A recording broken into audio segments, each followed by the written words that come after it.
name. Kristy, how do you pronounce your last name? Knichel. Knichel. Okay, I was close. I kind of made the N silent, and I apologize. I'm sorry about that. That's horrible. We should have done this off air. So we were just having a conversation, which actually went back to, That's right. as you read in the description. Kristy's got a little bit of a lag. We went back. If you look at the description, we're going to talk planes, trains, and automobiles. And we're probably going to cut out the planes, but we're going to talk trains and automobiles today. So I think it'll be a fantastic conversation. If you're joining us, let us know where you're joining us from, because we're streaming to YouTube, LinkedIn, and Facebook at the same time right now. As you see behind me, there is a backdrop. We are actually in the location that we are going to be broadcasting from for the High Performance Logistics Sales Summit in December. If you haven't, y'all need to get a ticket. I'll make sure to put in the comments where to get the tickets while we're going through this. So welcome, Nicole. Welcome, Kristy. Ladies, I'd love to start, Kristy, where you were just starting at before, because there's been a lot of talk. I mean, I don't know if you guys have seen the article in Freight Waves. 920 or 930 something thousand extra containers have hit the ports of LA just in the last month. And Kristy, you were just getting into what it was doing to the actual rail line, because I don't think enough people realize when a rock is thrown in that pond, how it ripples through everything. Can you just kind of bring us up to speed for everyone listening now as to what's happening? Yeah, absolutely. The railroad on the West Coast is actually preparing us for a super tight next 3 weeks to come. So we have committed freight that's coming out of that area where customers get a certain amount of boxes for what they're actually shipping year round. So they're basically telling us to expect none to maybe 1/4 of their commitment for because they need to basically take care of the premium customers, the UPS's, FedEx's of the world, to get the last crunch of Christmas based out in the stores. So, Kristy, I guess my question comes, I mean, obviously major corporations, there's been a lot of talk when it comes to Asia imports, the iPhone 12 launch, the Xbox S, the PS5, and Amazon sucking up a lot of that capacity as well. I mean, what makes them a premium customer over some of the large corporations you work with, which, if I'm just, sitting back thinking about it, you're going to ship some serious volume as well with some of your customers. Mm-hmm.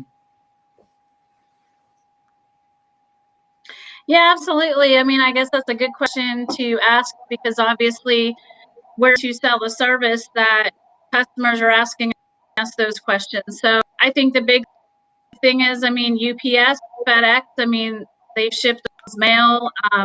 Obviously, even for the election, they had mandates that they had, by the government to get these ballots in.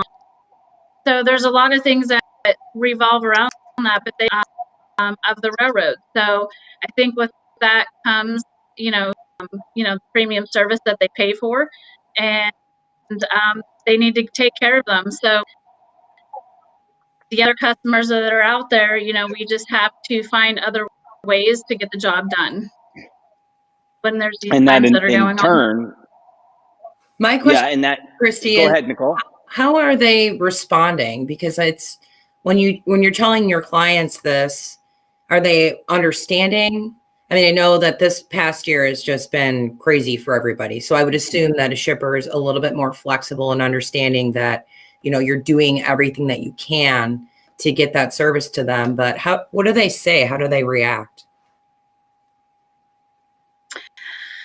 To be quite honest, this is news we actually haven't even been able to get out. We're starting to get out today, but I can tell you that initially, like when it happened and all these bumps we've been having in the roads, most customers are definitely understanding. I think it's a while for some of them to get there, because once they saw that everybody was having the same issues to an extent, there wasn't much they could do other than to just deal with what we had to do. So I can tell you, with this peak coming up here the next 3 weeks, the Christmas rush out, I don't think the reception from customers is, and unfortunately, we just have to do the best we can to find alternatives to get it done.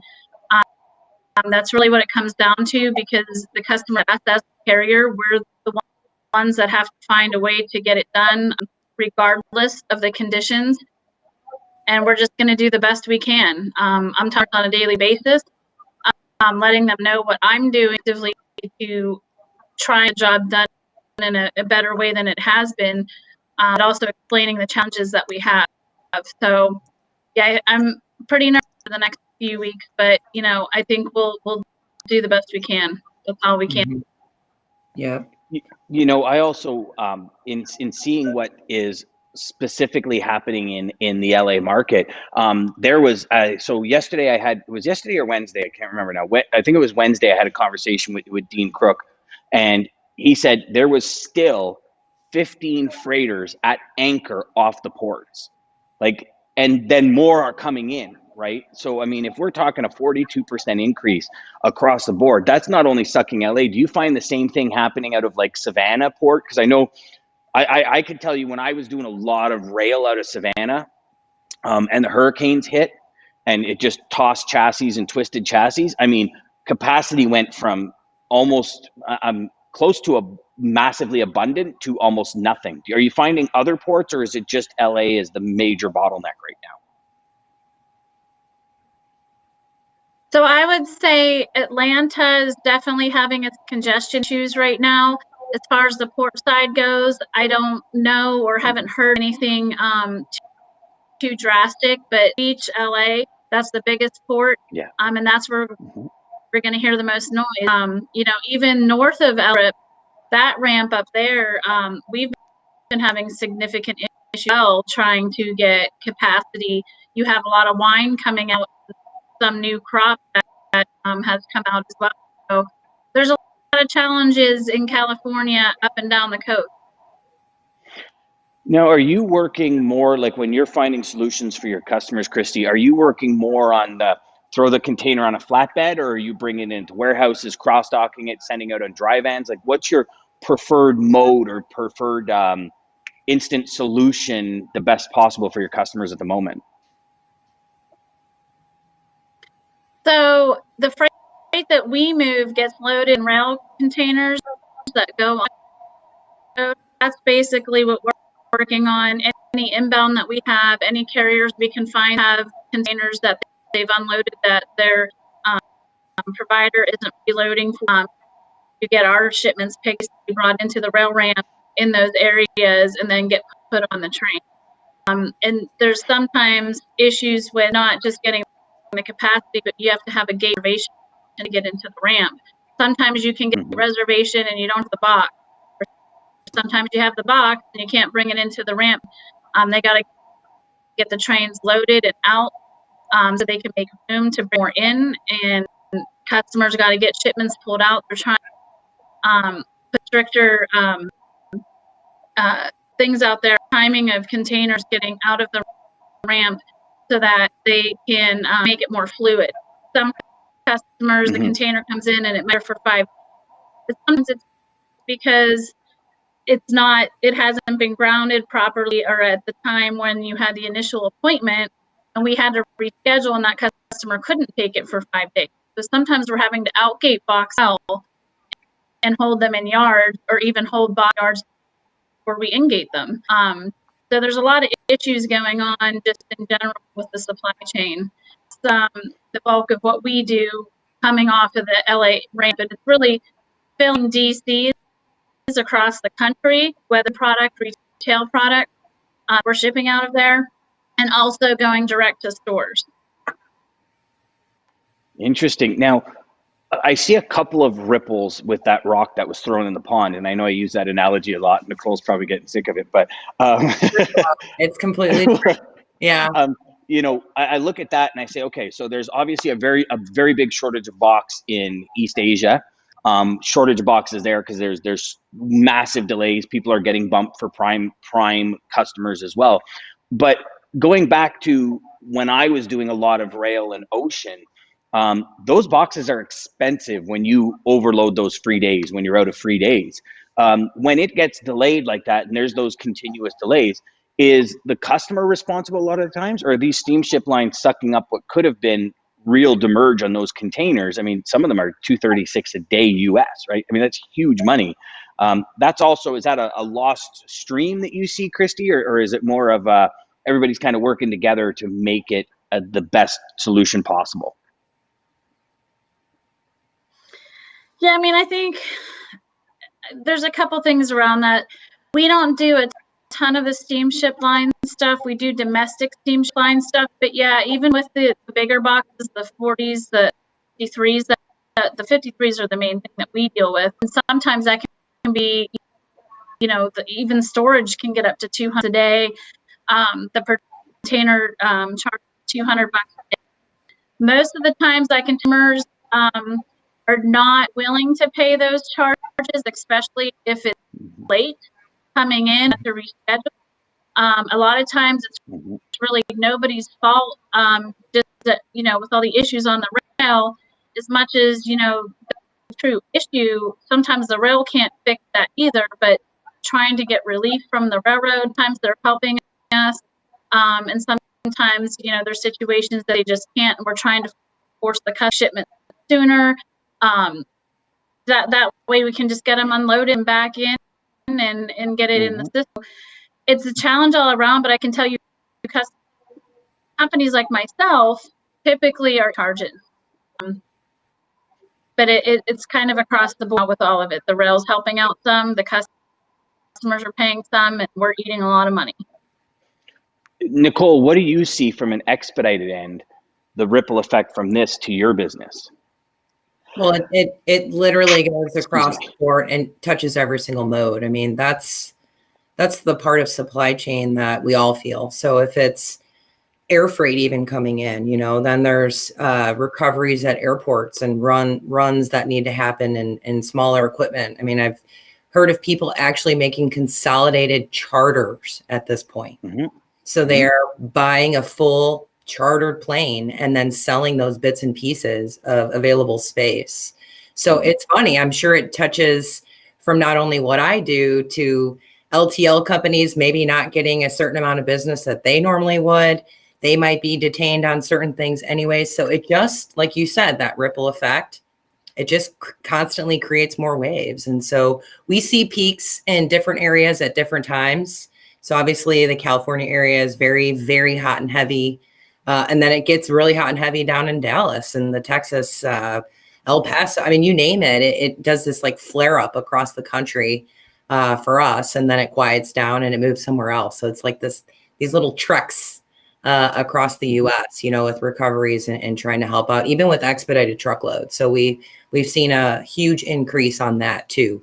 I mean, Thanksgiving, even with you're talking about now just regular freight that's happening, turkeys. It's Thanksgiving week. Yeah. So it's just affected the food shipping supply chain to where people are like begging for reefers now. So it's just like a triple whammy of the things that are coming to really every single industry, or I should say mode within the industry. I agree with you fully. In preparation for this shipping season, I have a customer that's doing PPE, and my suggestion to them was charter a plane, get as much on the plane as you can, because they have deadlines they have to meet in hospitals. I said, but then put it on ship because it'll be here, not realizing the delay at the ports. So they went ahead and chartered a plane with their usual 4PL that they were working with, got the product here. They're now part of that anchored backlog in LA. And, the strategy behind it was pretty solid, right? You pay big money up front, but you secure the deal with the hospital for 4 million gowns and gloves. Right. You secure that deal, but by the time you're depleted your stock from the charter, your containers will be in. And now, I mean, thank the Lord it's PPE, because there's somewhat of a bigger push on that. I mean, that's what I'm finding in Asia anyways. The PPE is getting put on ships where other stuff is getting bumped. The customers, literally, it's down to, one wire left of stock in the warehouse that they called me today and said, like, is there anything you can do? I said, well, I didn't book it. I call anyone. I can't do anything. And not to mention, if it's anchored offshore, I mean, Dan's not going to go put it on his back and Aquaman it over to the port. You know what I mean? Send an email. I'm going to send an email. Yeah. Hey, as much as I would be totally okay with me being able to do that, let's get that straight. Not a problem. But we all know it's it's not going to happen. And it's, that initial plans from a month ago, 6 weeks ago, where it was a solid plan, it was like, hey, this can work, let's do this, is just getting crushed now across the board. Mm-hmm.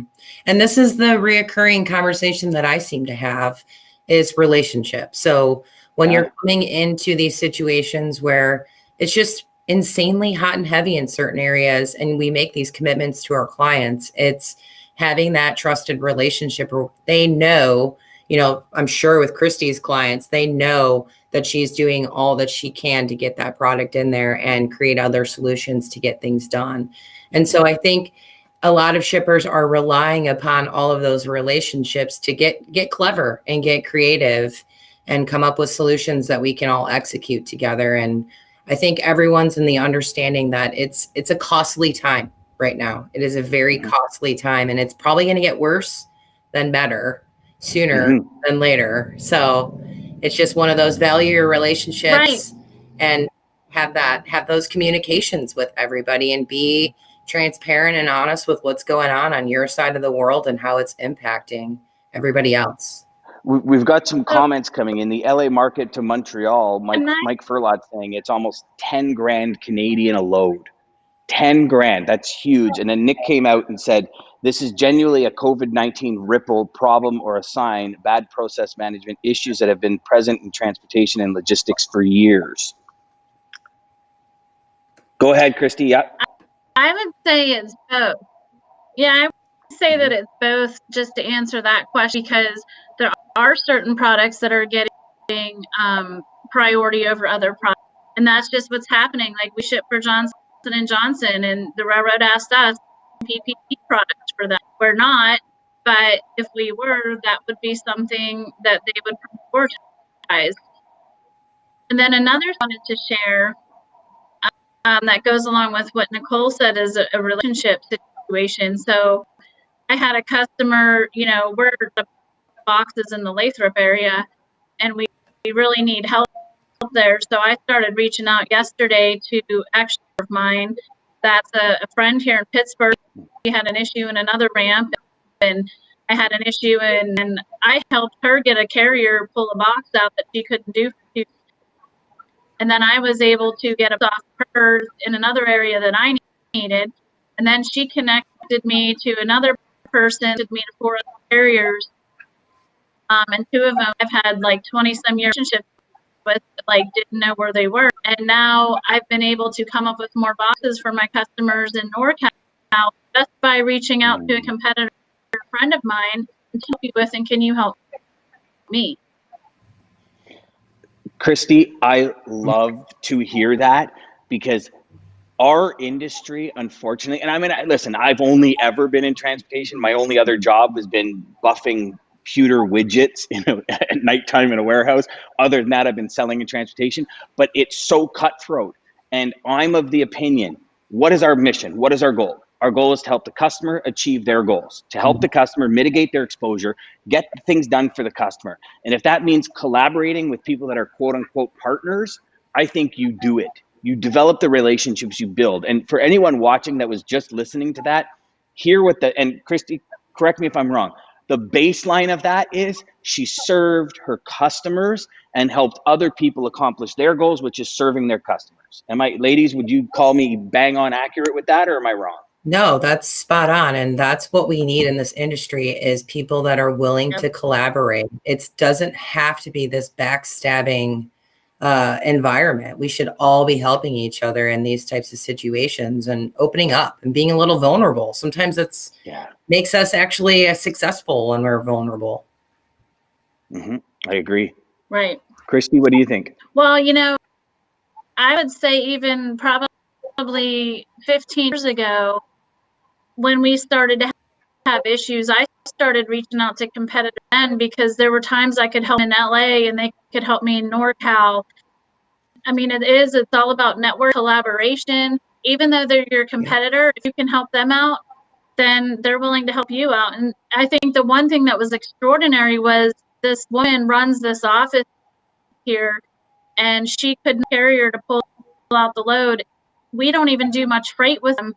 And me asking them for a favor because she helped And the guy came right back and said, yeah, let me see what we can do. And they pulled the load out for her. Like, he had no reason to even have to do that, but because I asked, at least it got done. I mean, what does it hurt taking out of the 3 characters I did ask?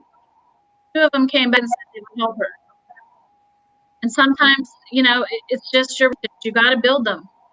Mm-hmm. I can't tell you how many times in my career I've gone into a prospect, analyzed their business, looked at it, and said, I can help you, but I can't help you at that number. But you know what? Here's the person that I would choose to help you. Go to them direct. Even to the point where I go back 20 years in my career, and I was doing a lot of computers, and we were massive, and the supplier I was using did all of them. And it came to the point where the numbers got whittled down, where it just wasn't profitable for the brokerage company I was working for when it came to liability. Something happens, the claims, and I literally called the carrier and said, listen, take it. It's yours. I can't make money at it anymore, but it doesn't mean you should lose. And you know what? That relationship brought me to Ontario. Because of that relationship, because I got brought to Ontario, and you want to talk, you know, giving back. I met the love of my life. I met my soulmate, a beautiful family, and I've been here ever since. So these relationships go way further than just business, I find anyways. Personally, I mean, I'm still today, because of being authentic, transparent with my first customer, Bob McKenna, when he was at Lam Tech Corporation in Newark, New Jersey. And I mean, I remember it vividly, as clear as day. I remember, I mean, still to this day, we are excellent friends. When I got off the plane, not really, check this, you want to talk young. I got off the plane, I was 19 years old, didn't realize I had to be 21 to rent a car in the US. I'm at the airport, I go to rent a car, and I can't go anywhere. I call him from the airport. He's my customer. I'm going in to see, hey, I can't rent a car because I'm too young. Do you want to come pick me up? That was pre-Uber. Yeah. Yeah, pre or Uber, for sure. Right. I would have been good if it was Uber, but go ahead, Kristy. No, I'm good. I just think it's all good stuff. There's all these different things, like you said, we have to do, and then not being afraid to reach out. And what could they say? Just no, right? So at the end of the day, it's so important to do all these things to get what you need done down the road. And different people fall at different companies. So I don't know. It's good stuff. Well, that's a bonus, and you're not afraid of. It's not paranoia for you. It's with a vision to get something done, right? I think so many of us, so many people in this industry live in paranoia, right? Like, oh, if I bring that person into the mix, they're going to back solicit me, or they're going to do this, or they're going to do that. And a lot of the times, and I love both of your opinion on this. You know, I see it a lot of the times as, because you don't bring them in, you create service failures, which then tells your customer, I maybe need to start looking elsewhere. What do you guys think of that? I mean, I do agree with that. And I think it's also understanding your relationships, because unfortunately in this industry, there are dirty things of it, you know? And so it's getting to know that person and getting to know these companies and these relationships and how people react on things, and just talking through it and getting that gut feeling that you're working with somebody that's going to help you and open up, you know, and start telling people what you're looking for and what you need help with. And I've only met positive people for the most part. And when I sense something isn't right, then I just stay clear of it, you know. And I think we all have that human read on other people. But like Kristy said, if you don't ask and you don't try, you'll never get anywhere. And you're right, because at the end of the day, the customer they hire us to get the freight to where it's supposed to be. And so it's our jobs to have those relationships when things go wrong or we need to fix something, to just do it, you know. And if you can't service it, they're not going to know that you don't have X, Y, and Z relationship. You just didn't get the job done. And that's what they need. So you're right when you say they'll move on to another provider. Yeah, 100%. 100%. Nick is saying that's why he's looking forward to the HPS Summit coming. Good plug, Nick. Good plug. So Nick's one of the speakers at the HPS Summit, and I like that he's just totally plugged the summit. That's awesome.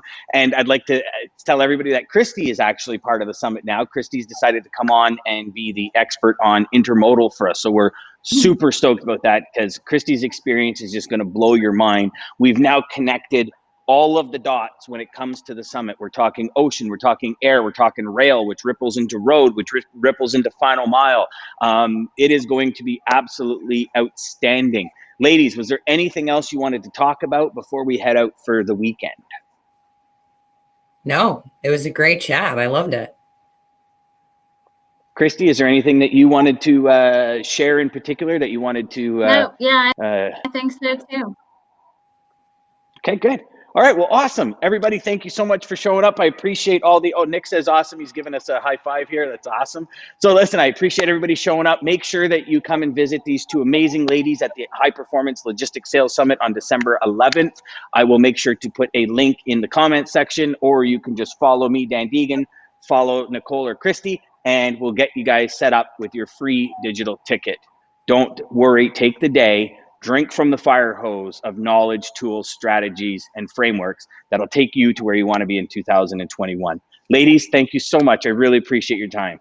Thanks, Dan. Have a good weekend, guys. You too, guys. Absolutely. Thank you.